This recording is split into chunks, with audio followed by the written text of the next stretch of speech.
For the new trading week of August 5th, 2013, this is about an hour and a half before the market open. We are looking at futures here.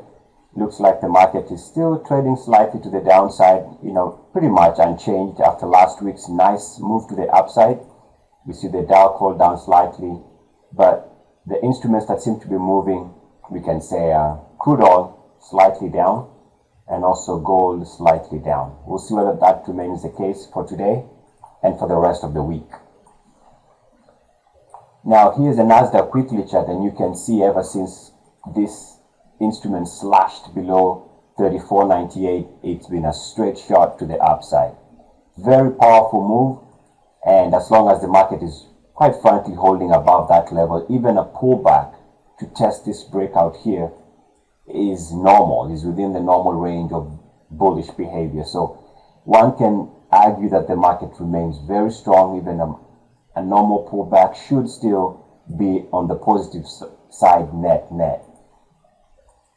Take a look at the Nasdaq from a daily chart. Then maybe we start seeing that there are signs we could hit some kind of resistance here, just because this channel has been support going back to late last year, and we've seen that this here has been upside resistance for a while. So we'll see whether that remains as resistance here. If the market can slash above that, we'll see what happens.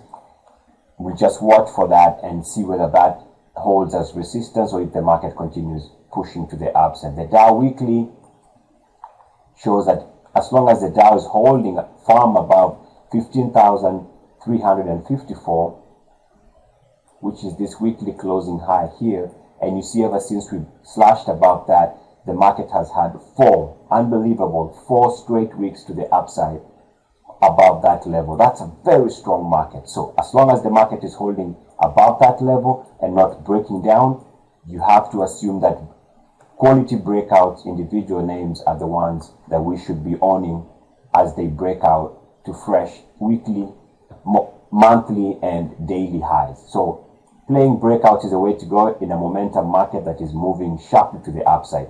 The Dow does need to defend this 15,354 level if it's going to continue attracting bulls into the market.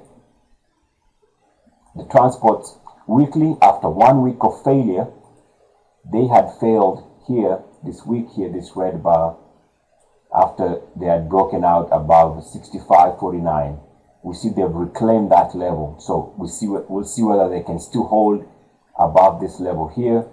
The 1 week down seemed like that was the sell signal, but it seems like the market has now moved back above this 65.49 level. Anything above that level on a weekly basis is a market that is strong. Anything back below that level again suggests that this is a market that wants to pull back. The Dow Transports weekly, you see that there is negative divergence as of the close of last Friday, and we'll see what that negative divergence could be the reason why the market stalls. So we'll see what happens this new week. But the level to watch is 65.49. If the market stays above that, stay bullish. Below that, you need to be slightly cautious. The S&P 500 weekly, it too is holding strongly and very powerfully above this 1667 level. That weekly breakout, once we broke out above that, we've stayed above that level over the last 4 weeks. So as long as it's above that level, you can assume this market continues pushing to the upside. Let's take a look at the S&P 500 hourly, and it shows signs of a negative divergence. In other words, prices are making new all-time highs above 1700 for the first time ever. So prices are improving, and yet it looks to me that the technical picture continues making lower lows or lower highs. So if that's the case, this might be a reason to cause this market to stumble and pull to the downside. The IYR daily,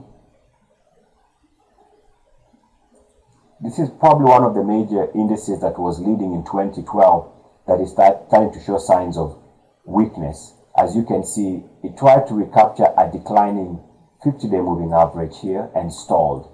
That's not a very good sign. And again, we are now back below the 200-day moving average. So those two things, don't really inspire one to be long this sector here. It's now becoming a little bit tricky, because if it cannot recapture above the 50-day moving average and above the 200-day moving average, the chart suggests that maybe we start seeing lower prices. So the IYR is probably one of the major indices or areas of the market that is showing weakness or a crack in the momentum.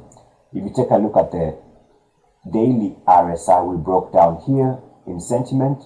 This RSI break here corresponds to these highs here. And so the RSI has come back close to that level and was rejected. So that's not a very good sign short term for the housing or the real estate complex. Let's take a look at gold daily here.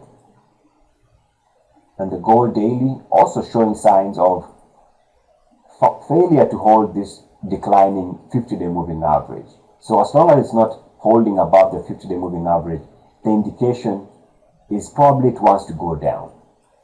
On the other hand, should gold this week or sometime down the road move above 1348, which is this daily closing high here, which is also above 50, so a breakout down the road above this level of 1348, set that as an alert or an indication that maybe now gold has decided to move to the upside. Right now, stalling at the 50-day moving average. The RSI also has found it very difficult on the daily to stay above this level here. Going back, let's call it October of last year, it's been stalling every time it hit this level here, and again recently here. So short-term gold seems to be finding short-term resistance and could be moving lower. On the weekly for gold, you'll see that it's failing to hold the 10-week moving average. That's not good short-term. For gold to move higher, it does need to recapture the 10-week moving average. Right now, it closed back below the 10-week moving average, and it's been holding below the 10-week moving average going back about late last year. Since it broke down here, it's been pretty much below the 10-week moving average. So that's not a sign of momentum to the upside. If anything, it shows weakness. If we take a look at crude oil from a weekly chart, you see that the new breakout level, should it happen, is 108.16, which is this weekly closing high there about 3 weeks ago. So if crude oil moves above 108.16, then it's going to be a fresh breakout. All right.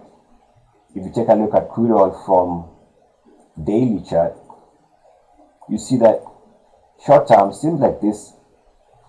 I don't know, but this to me seems like a top here. We have this top, it was rejected, came back, hit it, that level coming back. So short term, maybe crude oil is getting tired here.